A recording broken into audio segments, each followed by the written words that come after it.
quand même, mais... Parce qu'elle a dit, il était vide, hein.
À l'échelle de l'Asie du Sud-Est, le Cambodge est un tout petit État avec ses 180 000 km². Le royaume, qui avait été baptisé Kampuchea par le régime des Khmers rouges, a retrouvé son nom en 1989. Plus de 14 millions d'habitants vivent sur ce territoire, recouvert en grande partie par les forêts.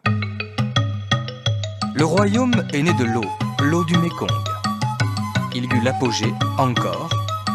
Il y a la religion, le bouddhisme. Il y eut l'ère coloniale, avec un siècle d'une influence française qui n'a pas tout à fait disparu. Il y a eu les années noires, le génocide. Il y a l'ancien roi, le père de la nation, Norodom Sihanouk. Et le peuple khmer qui a connu le meilleur et le pire. Les ressources, le riz, la pêche, l'agriculture qui fait vivre la plus grande partie de la population. Aujourd'hui, on parle industrie, ouverture au monde moderne, à l'Occident. Et la France revient parfois de manière inattendue. Lentement, le Cambodge s'équipe. De grands hôtels se construisent. Le nouveau Cambodge est maintenant prêt à présenter au monde sa fabuleuse histoire.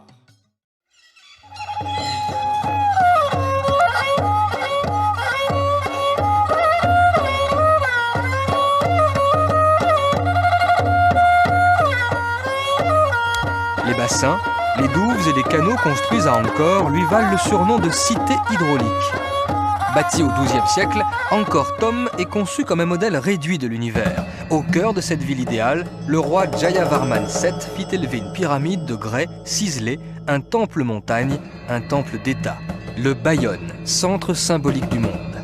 Sur les parois des galeries qui enveloppent l'édifice, des bas-reliefs relatent les hauts faits du souverain, dans le fracas des armes et des combats à dos d'éléphants, et la victoire contre le Champa, le puissant royaume qui régnait alors sur le centre et le sud du Vietnam. C'est encore Henri Mouhot qui disait d'Angkor Thom « C'est le plus beau et le mieux conservé de tous ces monuments. C'est le premier que découvre le voyageur, alors transporté d'admiration et rempli de joie. »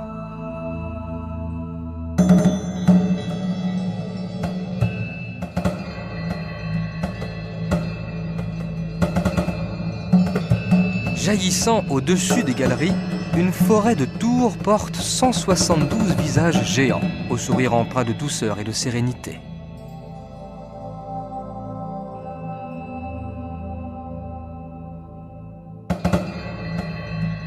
Sans doute sculptés à l'image du roi-dieu Jayavarman VII, les visages du Bayon braquent leur regard pétrifié aux quatre directions d'un empire qui était au sommet de sa puissance à la fin du XIIe siècle.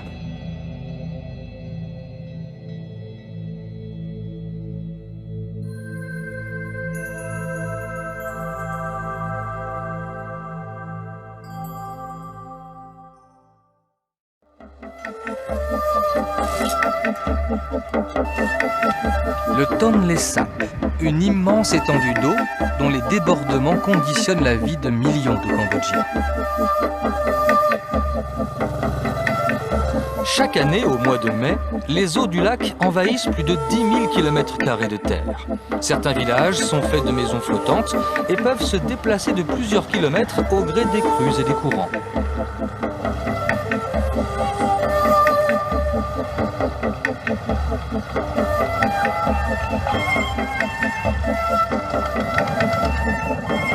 Toute une vie lacustre est organisée pour tenir compte des humeurs du lac avec ses habitations mobiles, ses embarcations, ses potagers, ses réserves de vivres, ses viviers,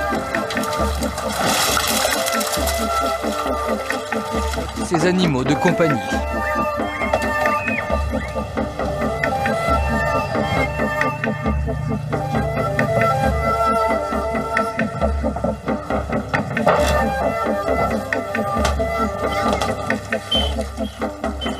Sur la terre ferme, l'activité est également tributaire, bien entendu, des ressources et des contraintes du Tonlé Sap.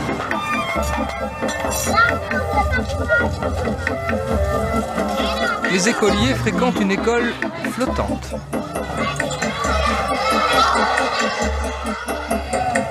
Et le commissariat de police, un peu rouillé mais flottant toujours, est là pour régler les problèmes de circulation sur l'eau. Pour comprendre ce phénomène unique au monde, il faut savoir que le Tonlé Sap est à la fois un lac et une rivière qui se jettent dans un géant venu de Chine, le Mékong. Au printemps, les eaux du Mékong sont tellement grossies par la fonte des neiges dans le lointain Tibet que le Tonlé Sap doit en absorber une partie. Les eaux du Mékong remontent alors le cours du Tonlé Sap et font déborder le grand lac qui inonde alors toute la région, formant ainsi la plus grande étendue d'eau de l'Asie du Sud-Est.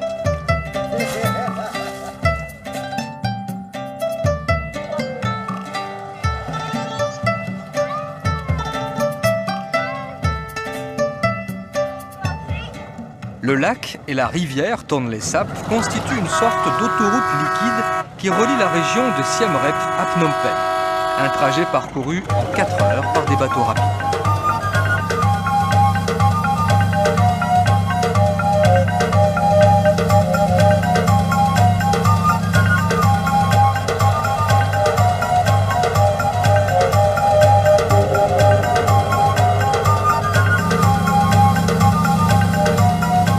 En novembre que les eaux se retirent des immenses étendues qu'elles ont envahies et fertilisées pour le plus grand bonheur des villageois.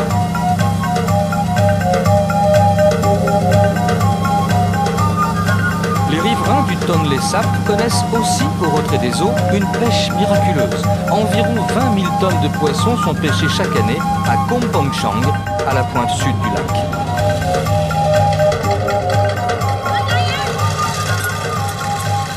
Les escales qui ponctuent le trajet vers Phnom Penh permettent, en rejoignant la terre ferme, de se restaurer et de continuer le voyage en empruntant la route beaucoup moins rapide qui longe le Tonlé Sap.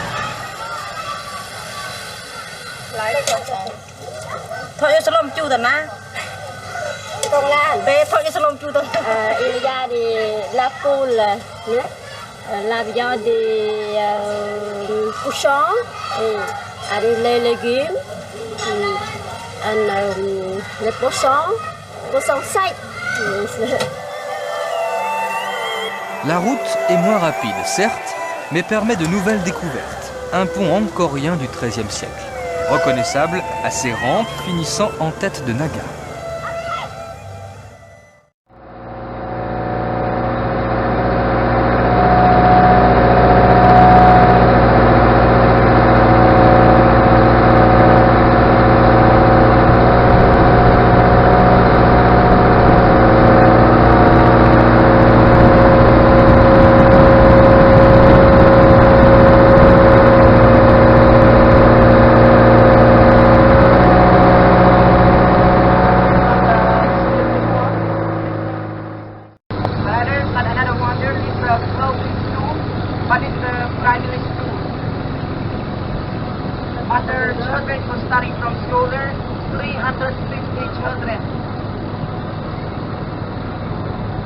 C'est notre école, mais c'est une école privée. Ah, Il y a des enfants. Ho Chi Minh School. No, but this is a school. The school there is someone from Vietnam, but the children who study there, you have two language. Cambodian language is the Vietnamese language.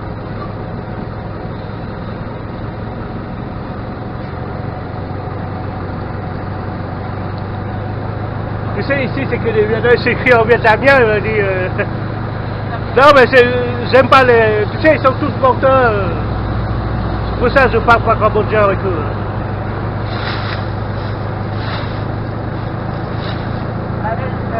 Restaurant.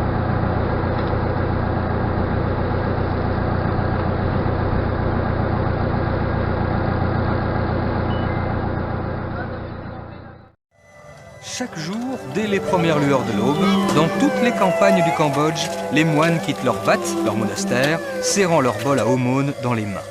Ils empruntent le chemin du village où les attendent les laïcs.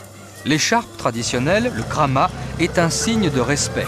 Les villageois déposent une cuillère de riz dans le bol de chacun des moines en les remerciant d'accepter leur offrande. Libérés du souci de se nourrir, les moines regagnent ensuite leur vat pour se consacrer à la méditation et à l'étude. Chaque année, au sortir de la saison des pluies, les bouddhistes organisent des fêtes à l'occasion du renouvellement de leurs dons à la communauté monastique. Les villageois se massent le long des routes et des troupes improvisent des danses au pied des monastères pour la collecte des dons. Bien sûr, c'est pour collecter de l'argent. Oui. Et puis on achète des habits jaunes aux moines.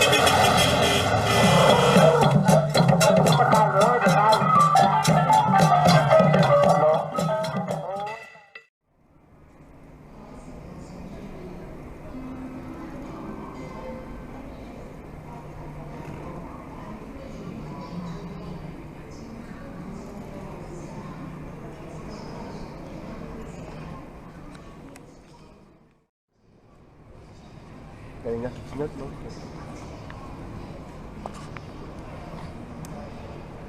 Il n'y a pas de carte mémoire dedans.